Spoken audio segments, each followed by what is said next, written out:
So hi guys, Adarsh here. JEE mains की परीक्षा यार हम लोगों की स्टार्ट हो चुकी है। 6 अप्रैल की पेपर खत्म भी हो गई और आप में से काफी सारे बच्चों को यह जानना होगा कि पेपर की डिफिकल्टी क्या रही होगी।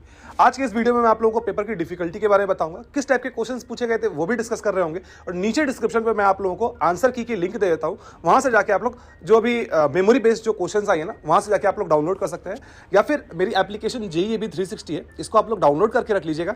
यहाँ पे आप लोगों को कॉलेज रिलेटेड अपडेट्स भी मिल जाएंगी, आंसर कीज भी मिल जाएंगी, किस कॉलेज की फॉर्म कब आती है वहां से आप लोग जाके अप्लाई भी कर सकते हैं और ये फ्री ऑफ कॉस्ट है, तो डाउनलोड कर लीजिएगा। तो सबसे पहली बात ये यार कि जेईई मेंस की जो अप्रैल की जो हम लोग की फर्स्ट शिफ्ट और सेकंड शिफ्ट की पेपर हुई 6 अप्रैल की, दोनों ही पेपर को आप लोग अप्रैल शिफ्ट 1 की बात करूंगा तो केमिस्ट्री की जो क्वेश्चंस पूछी गई थी वो इजी टू मॉडरेट, और शिफ्ट 2 में भी जो क्वेश्चंस पूछी गई थी वो भी हमारी इजी टू मॉडरेट लेवल की थी।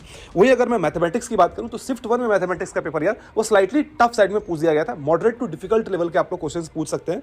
और जो फिजिक्स की पेपर पूछी गई थी वो भी हम लोग की मॉडरेट लेवल की क्वेश्चंस पूछी गई थी। वहीं अगर आप शिफ्ट 2 के ऊपर जाएंगे यार तो शिफ्ट 2 में हम लोग की केमिस्ट्री की पेपर इजी टू मॉडरेट, लेकिन यहाँ पे हम लोग का मैथमेटिक्स भी मॉडरेट लेवल का पूछा गया था, लेकिन यहाँ पे फिजिक्स जो हमारी पूछी गई थी वो हम लोग की मॉडरेट टू डिफिकल्ट लेवल पे पूछ दी गई थी। अगर आप शिफ्ट 1 और शिफ्ट 2 के पेपर को उठा के देखेंगे, खास करके अगर आप केमिस्ट्री के पेपर को उठा के देखेंगे तो भर भर के मैच द फॉलोइंग वाली जो क्वेश्चन है वो पूछ दी गई थी। मैं यार किसी भी पेपर में आज तक नहीं देखा शिफ्ट 1 में जो क्वेश्चंस पूछी गई थी केमिस्ट्री में, इतना ज्यादा मैच द फॉलोइंग मैंने आज तक किसी पेपर में देखा ही नहीं जितना उसमें पूछ दिया गया था।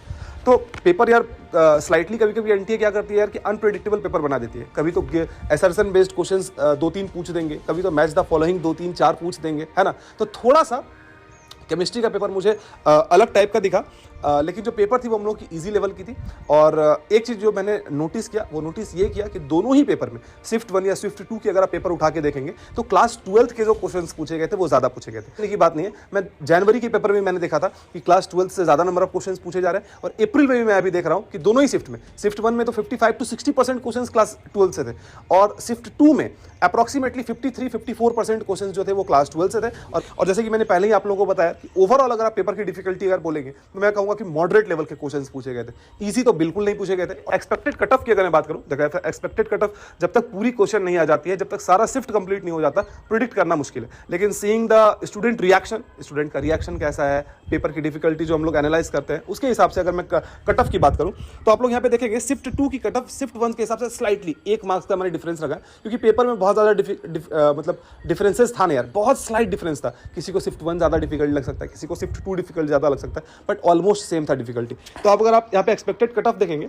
तो जैसे कि शिफ्ट 1 के लिए अगर मैं बोलूँ तो जनरल कैटेगरी के लिए जो कट ऑफ होगी मार्क्स के हिसाब से मैं बता रहा हूँ, परसेंटाइल के हिसाब से तो हम लोग अभी डिस्कस कर ही नहीं सकते। तो अप्रॉक्सीमेटली अगर आपका 80 मार्क्स आ रहा होगा ना, 78 to 82 मार्क्स के बीच में, तो आपका कट ऑफ क्लियर हो जाएगा। कट ऑफ क्लियर का मतलब ये कि आप जेईई एडवांस देने के लिए एलिजिबल हो जाएंगे। सिमिलरली अगर मैं शिफ्ट 2 की बात करूँ तो वही अप्रॉक्सीमेटली 79। और यहाँ पे मैंने कैटेगरी वाइज कट ऑफ आप लोगों को दिखाया कि ईडब्ल्यूएस, ओबीसी, एससी, एसटी का कट ऑफ क्या हो सकता है, ये मैंने मार्क्स के हिसाब से दिखाया, आप लोग मान के रखिएगा। और यहाँ पे मैंने एक नोट भी देके रखा है यार कि अप्रॉक्सीमेटली जो मैं यहाँ पे कट ऑफ बता रहा हूँ उसमें 5% ऊपर नीचे हो सकता है, मतलब 2-3 नंबर 4 नंबर ऊपर नीचे हो सकता है, तो थोड़ा बहुत उस चीज को आप लोग दिमाग में रखिएगा। तो ओवरऑल पेपर मुझे मॉडरेट लगा, पेपर डुएबल था।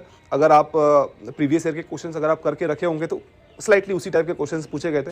खास करके अगर आपने जनवरी पेपर को अच्छे तरीके से एनालाइज किया होगा, जो कि मैंने कुछ दिन पहले एक वीडियो बनाया था जेईई मेंस की प्रॉपर एनालिसिस के ऊपर, अगर आपने उसको नहीं देखा तो अभी देख लीजिए, आगे के पेपर में आप लोगों को मदद मिलेगा। उसी टाइप के क्वेश्चंस पूछे गए थे, उन्हीं चैप्टर्स को ज्यादा वेटेज दिया गया था। तो ओवरऑल पेपर ठीक ठाक था। होपफुली आगे का जो आप लोगों का पेपर होगा ये भी काफी अच्छा होगा। मैं कॉलेज रिव्यूज वगैरह भी यार लेके आता हूँ। अभी आपने देखा होगा कि मैं 5-6 वीडियोज लेके आ चुका हूँ ऑलरेडी। अभी 15-20-25 कॉलेज की भी रिव्यूज आनी बाकी है जो कि लाइनअप में है। मेरी दादी की तबीयत बहुत ज़्यादा खराब है, वो हॉस्पिटल में 5-6 दिन से, इसलिए मैं वीडियोस आप लोगों के लिए नहीं बना पा रहा था, क्योंकि आना जाना सिचुएशन ही वैसी है। ठीक है, तो आप लोग चैनल को सब्सक्राइब कर लीजिएगा, और भी इंपॉर्टेंट वीडियोस आप लोगों के लिए आने वाले हैं। और आंसर की और एक्सपेक्टेड कट ऑफ और एनालिसिस की लिंक डिस्क्रिप्शन पे, वहाँ से जाकर चेक जरूर से जरूर कीजिएगा। तब तक के लिए बाय बाय।